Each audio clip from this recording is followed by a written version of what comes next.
and off we go. Oh.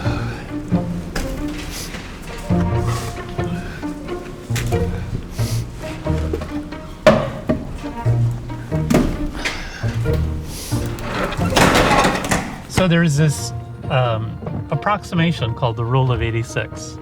The rule of 86 says that if you have sap at 1% sugar, it takes 86 gallons of that sap boiled down to make 1 gallon of syrup.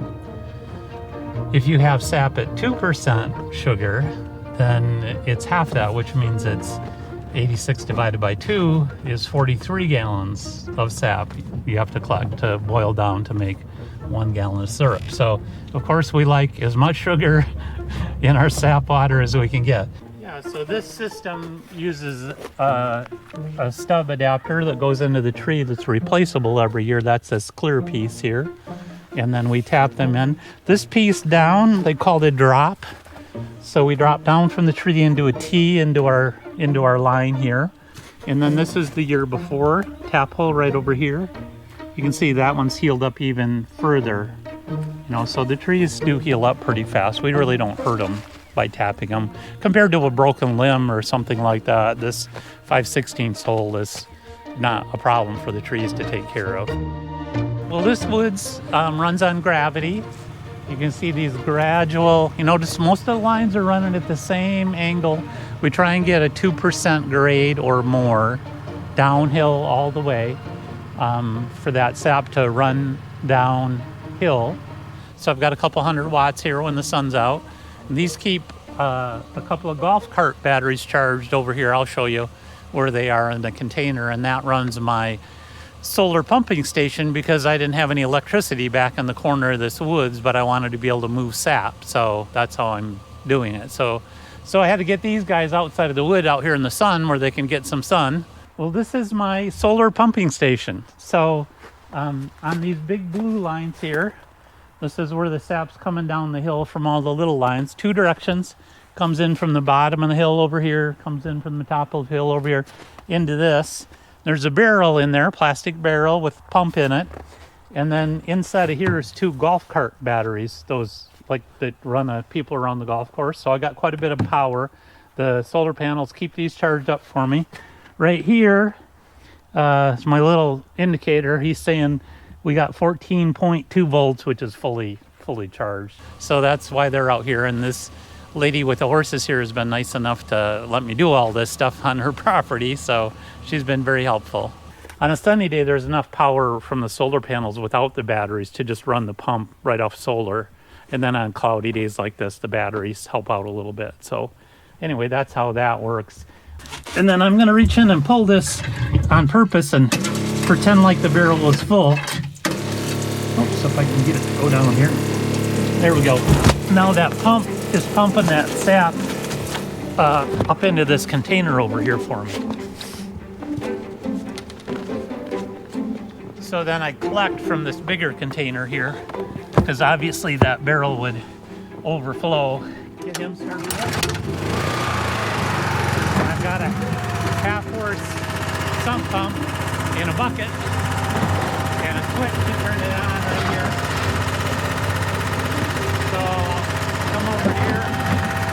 So what's going on inside of the tree, as they thaw out during the day above freezing, besides melting, they're building the carbohydrates and sugar in there are building some gases. There's actually a gas that comes out of the tree in addition to the sap. The trees are actually pushing in order to push that sap all the way up to the top to make the leaves come out. So pressure builds inside of the trees and we're tapping into that pressure. So a good run is caused by that pressure inside of the tree. Then the other direction, when it freezes at night, and that, you know how ice expands when it freezes, it actually causes the trees to suck more water up from their roots at night. People don't know that, but that's what the freezing does for you. So you have a good freeze, sucks water up the tree, and then you have a good thaw, which turns around and pushes on the water. And that's how we get the cycle that we're tapping into. Let's take a look in here, see if we got anything. There's the sap running right there. Let's see, we got 2/3 of a barrel full here to So if you put enough drops from enough trees together, then you get a trickle. And if you put enough trickles together, then you get a lot. So the syrup is in the water, but you got to pull the water out to make the syrup. I'll show you how much sugar's in it here with my little hydrometer cup. We can test the sugar in there. We're floating above the 59 line there, which means that this syrup is actually a little over, not under. So I'm gonna go ahead and take some more off. So this is a different hydrometer than the one I showed you in for making syrup. This one's for measuring sap. So that's a Brix scale, it's called on there. And this is the percentage of sugar in the sap. So that 2 would be 2% sugar, which would be really good if we have that. We were bouncing just a little bit above the 2 line. So we have a hair over 2% sugar. Yeah, we're 2.2% sugar in this water right here, which is real good. I'm very happy with that. So we had a good freeze last night, so that freezed up some more of the sugar in the trees, and it's coming out in the sap today. So if you were to taste this, it would be just a tiny bit sweet. And of course it gets sweeter and sweeter and sweeter the more we concentrate it and take water out. We had 2.2% sugar, woohoo! Now we're gonna hook up the 2-inch pump here and unload this sap we got on the truck.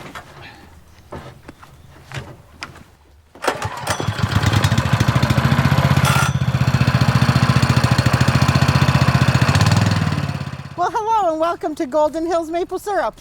We're going to give you just a little brief tour today of how sap gets from our trees into our building and into a jar that you get to enjoy at your breakfast table. You know, generally sap season here is in March.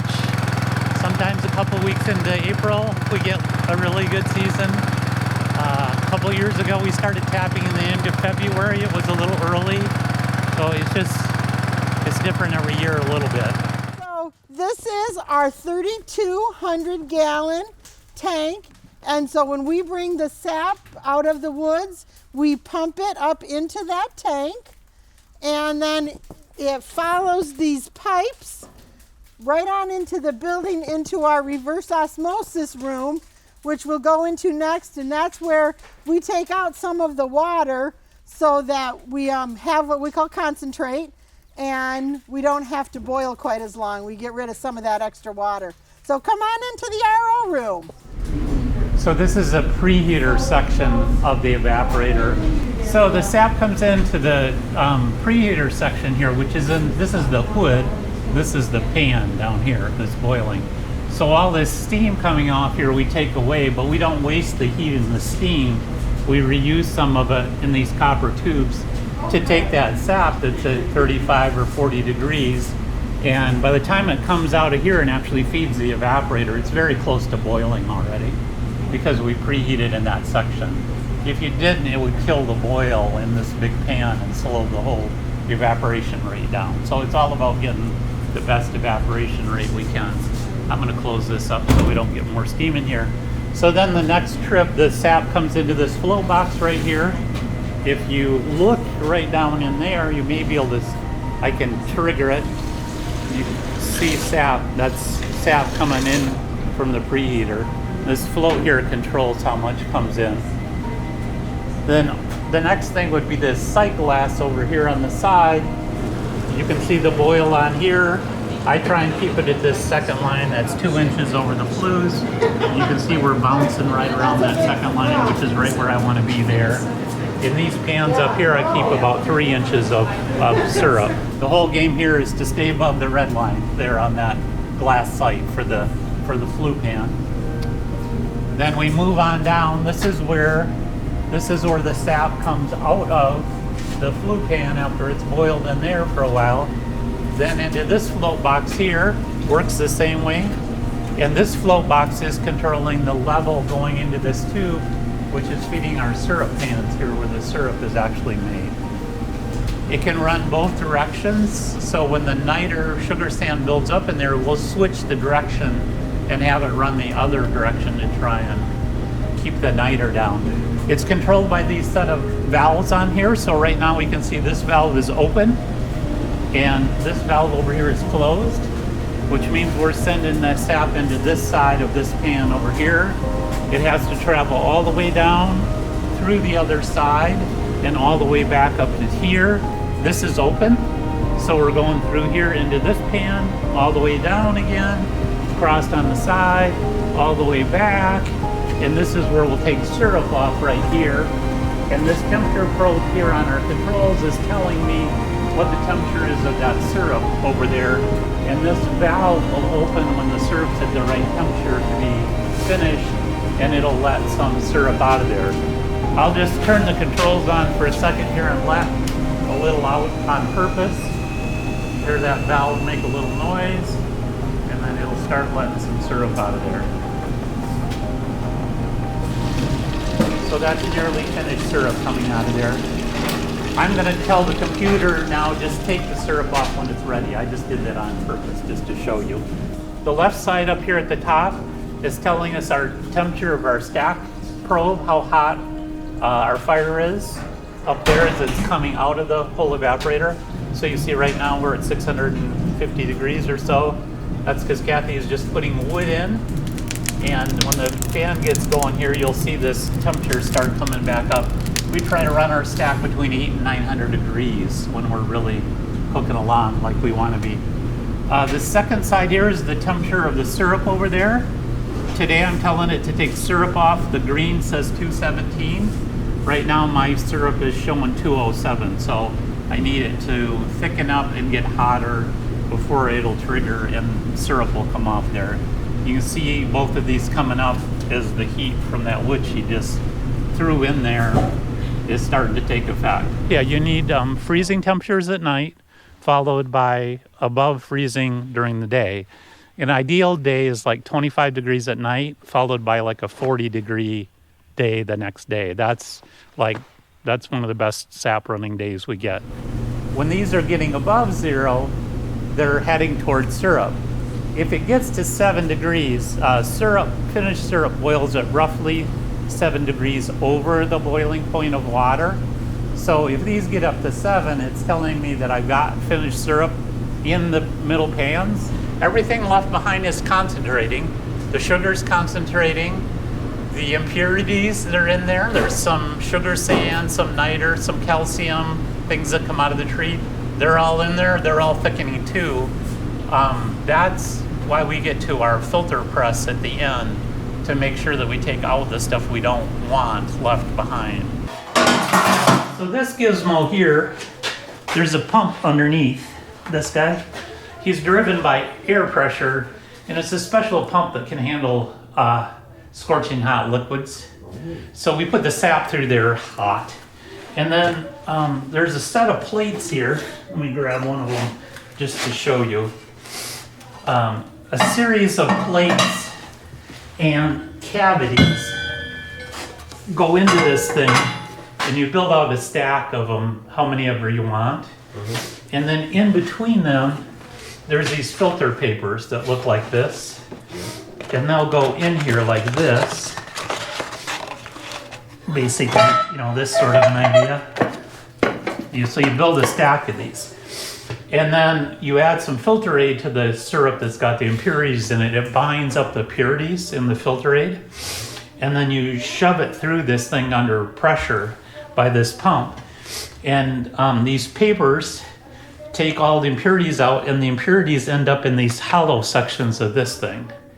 And the pure syrup comes through the other side. It's kind of cool. Somebody figured out how to do this. We work on getting it just the right density. There's a certain density at which maple syrup is legal. It has to have a certain sugar percentage and be certain thickness in order to actually sell it as maple syrup. So we make sure that we get that correct in here. We pump it through here right into the barrel so that it's filtered inside of the barrel. And that way, later in the year, when we open barrels to can them, they're all filtered. It's ready to go in bottles right away off of the barrel. We'll bring the barrel over here. We'll pump it into this canner. This does hold 40 gallons. We bring it back up to that 180 degrees. And then you can see I have four channels here, so I can fill 4 jars at a time of whatever we're filling up. Here's an example of some oval bottles, for instance. Yeah. And then they would have our label on them. So, yeah, so we got a supply of bottles. We even do good old-fashioned quart jars as well. You know, just depends on what people ask for.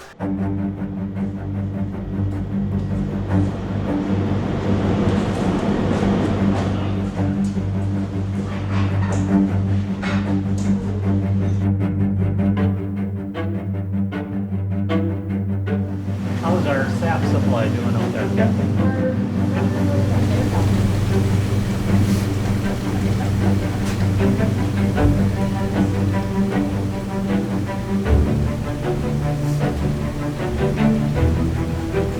The evaporator is all it's doing is taking pure water off of the concentrate we're boiling. So this steam coming off is nothing but pure water, right? We're making distilled water. This is distilled water coming off the evaporator. So there's catches in here.